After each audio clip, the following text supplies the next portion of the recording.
Bienvenue à tous dans cet entretien spécial sur Média TV. Il s'agit de sa première visite officielle au Maroc en tant que secrétaire général de l'Organisation de coopération et de développement économique, l'OCDE.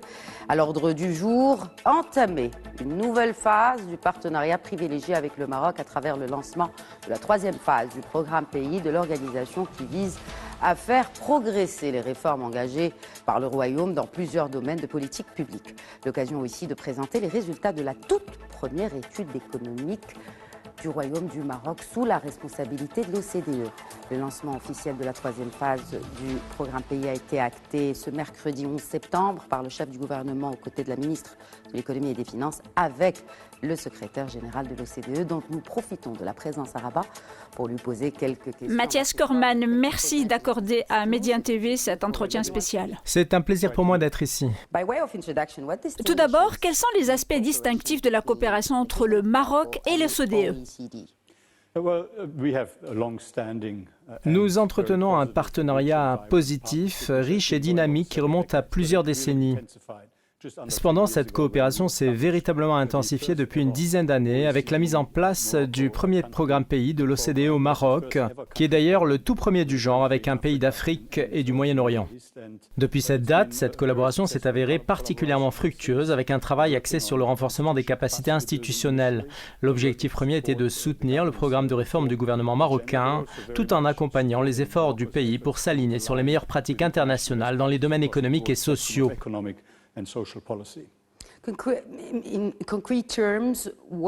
Concrètement, quels ont été les principaux résultats et réalisations de ces deux premiers programmes précédents?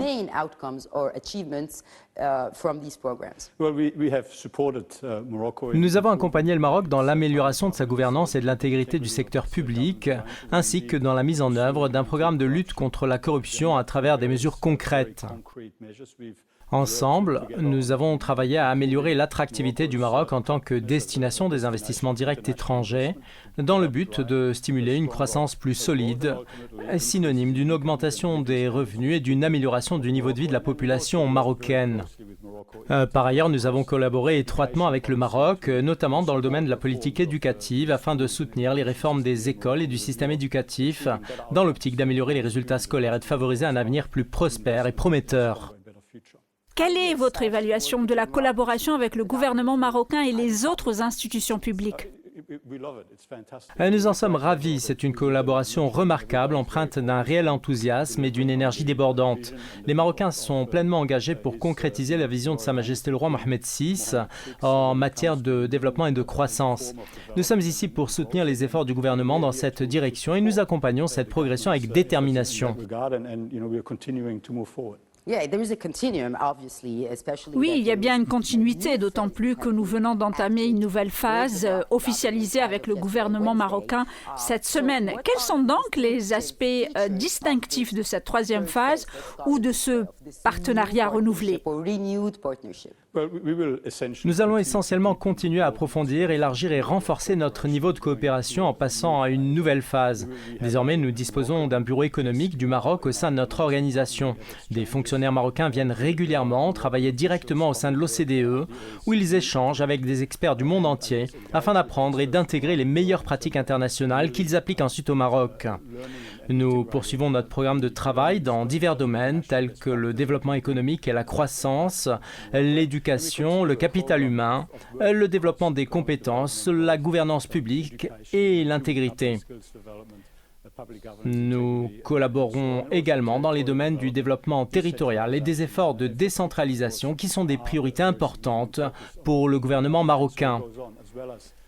De plus, nous travaillons sur des initiatives liées à l'action climatique en soutien à l'ambitieux programme du gouvernement marocain. Notre objectif est d'aider le Maroc à mieux aligner ses actions avec les dynamiques globales. En particulier, les questions de genre méritent également notre attention, que nous aborderons plus en détail ultérieurement.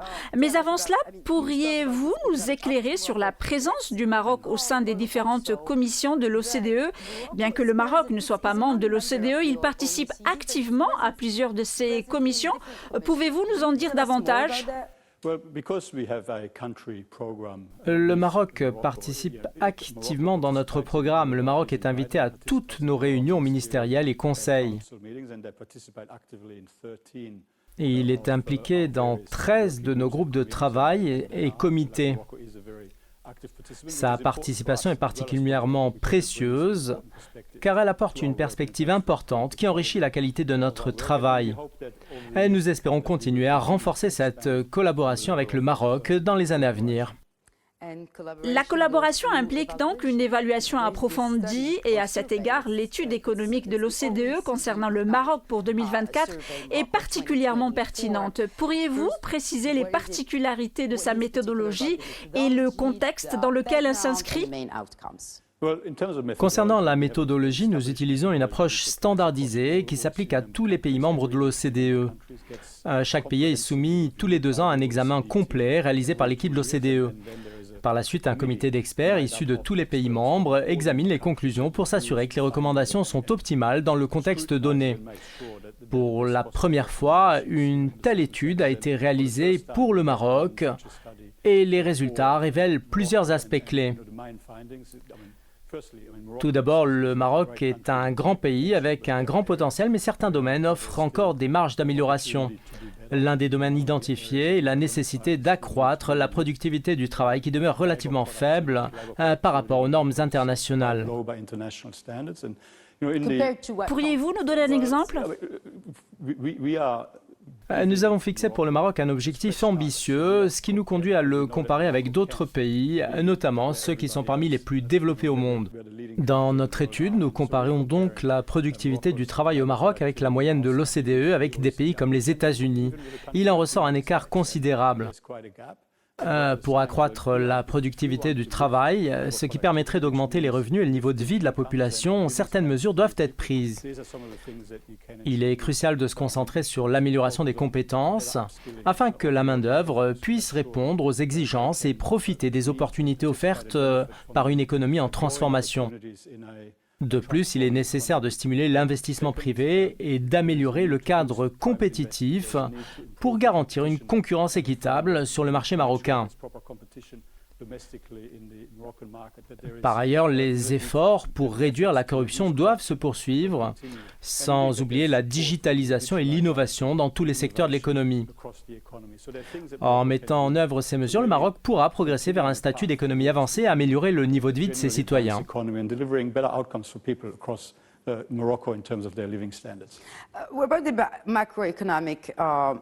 Qu'en est-il des chiffres macroéconomiques ? Je voudrais souligner que l'économie marocaine a démontré une certaine résilience durant la reprise post-Covid et après la crise énergétique, d'autant plus que le Maroc dépend largement des importations pour répondre à ses besoins en énergie, notamment en énergie fossile. Pourriez-vous nous éclairer sur la situation actuelle de cette reprise économique ainsi que sur les questions liées à l'inflation qui demeurent cruciales ? En effet, vous avez raison. L'économie marocaine a fait preuve d'une grande résilience face à des défis majeurs tels que la pandémie, les impacts économiques et sociaux des conflits mondiaux, ainsi qu'une sécheresse significative et un tremblement de terre dévastateur. Malgré ces difficultés, l'économie marocaine continue de croître. Nous observons même un renforcement de cette croissance avec une prévision de 3,5% cette année et de 4% l'année prochaine. Toutefois, l'inflation demeure un enjeu important. Ce taux est-il considéré comme satisfaisant selon les standards de l'OCDE ? Une telle croissance est un signe positif. De plus, l'inflation a significativement diminué et nous prévoyons qu'elle atteindra environ 2% d'ici 2025. Toutefois, le principal problème réside dans le fait que les bénéfices de cette croissance ne sont pas répartis de manière équitable à travers le pays. Le taux de chômage reste élevé, particulièrement chez les jeunes, et la participation des femmes à l'économie est très faible.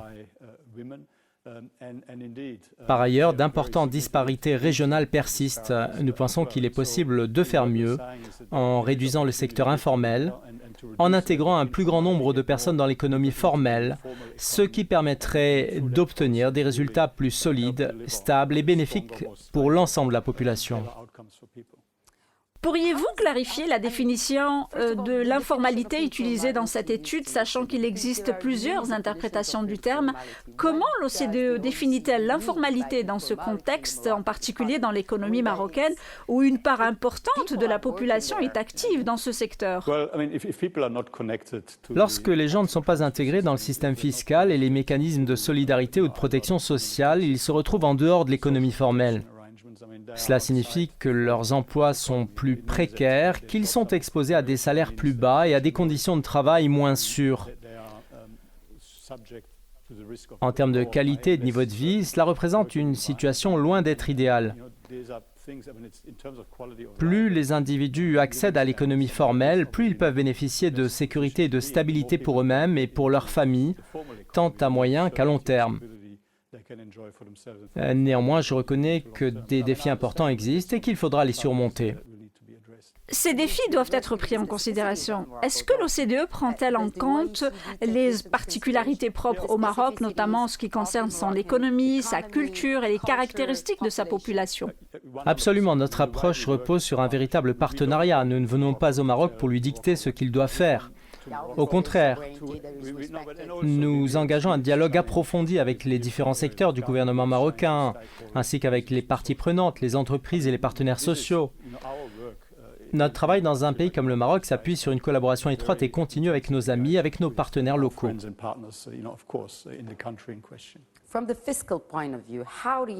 Sur le plan fiscal, pensez-vous que la formalisation d'une grande partie de l'économie serait la solution clé pour intégrer ceux qui sont en dehors du système, du cadre fiscal?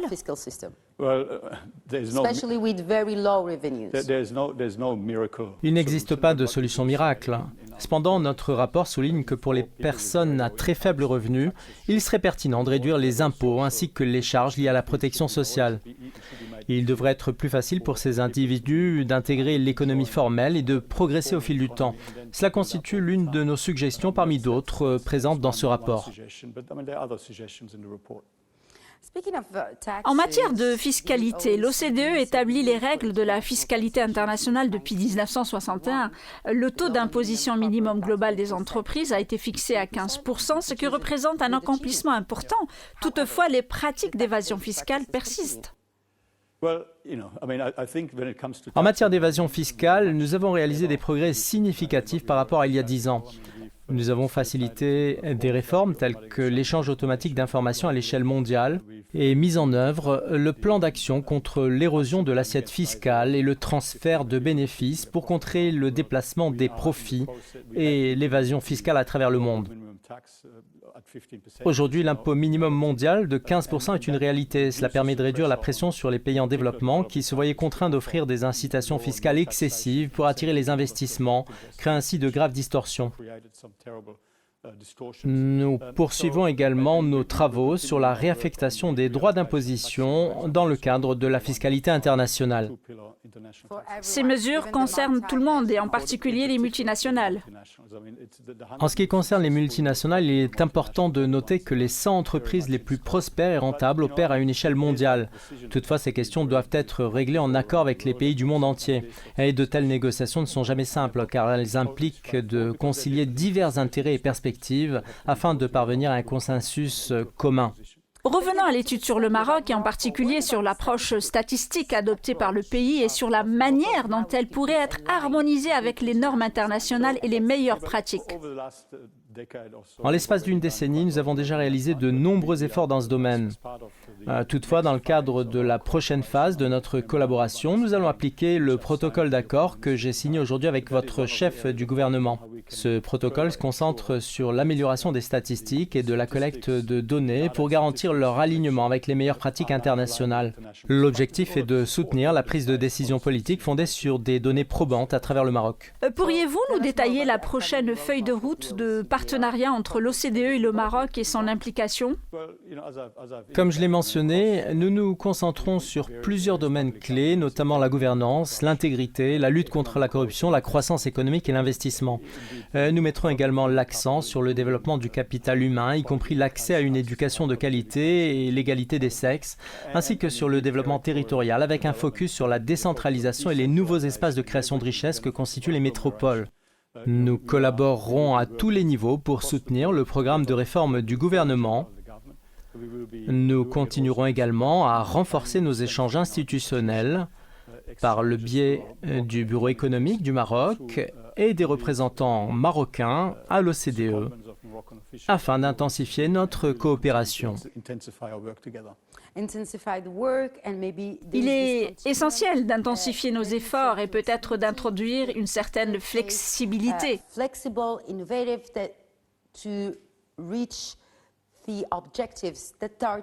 La troisième phase est-elle conçue de manière à être flexible et innovante pour s'adapter à des objectifs en évolution?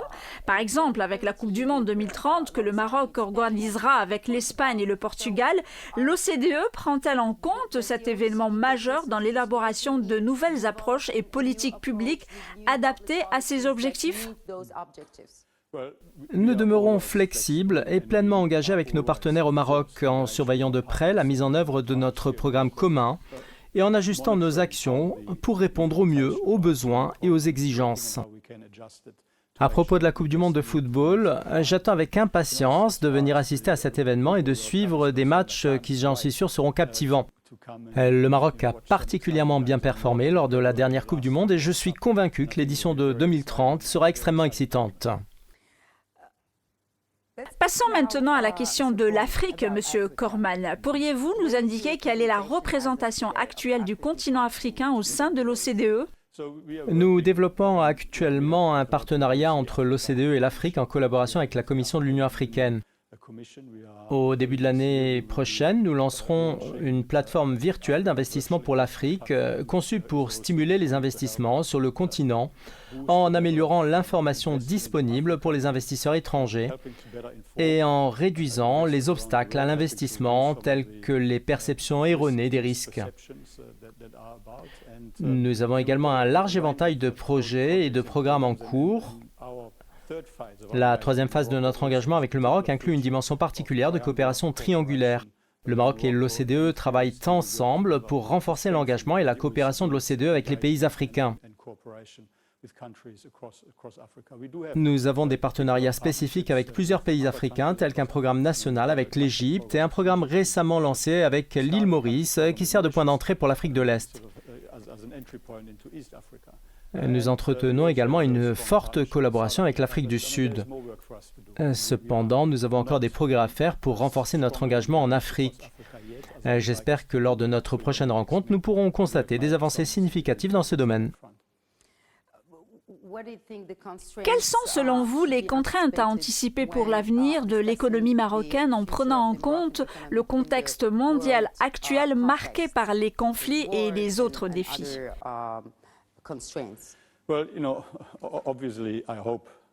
J'espère sincèrement que les tensions géopolitiques, les guerres et les conflits s'apaisent pour nous permettre de progresser dans un environnement plus pacifique et coopératif.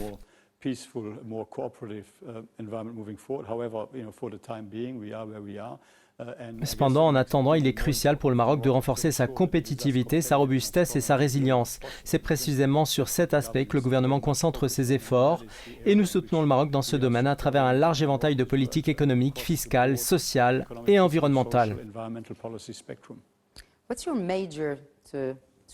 Pour conclure cette interview, quel est selon vous le principal enseignement à retenir de votre première visite officielle au Maroc? Je suis profondément impressionné par l'enthousiasme et le niveau d'engagement dans le travail que nous réalisons ensemble. Le gouvernement marocain montre une grande détermination pour améliorer les résultats et le niveau de vie de sa population. Les Marocains sont conscients des défis à surmonter, mais également des opportunités à exploiter.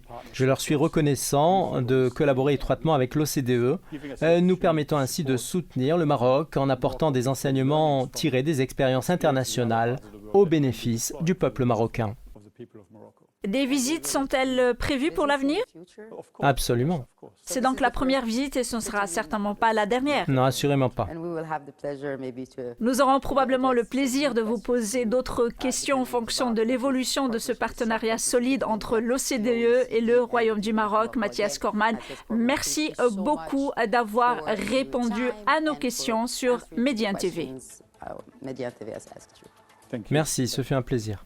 Le plaisir est à moi. Merci de nous avoir suivis. Voilà, c'était cet entretien spécial que nous a accordé aujourd'hui le secrétaire général de l'OCDE, exclusif sur Média TV. Très bonne suite des programmes.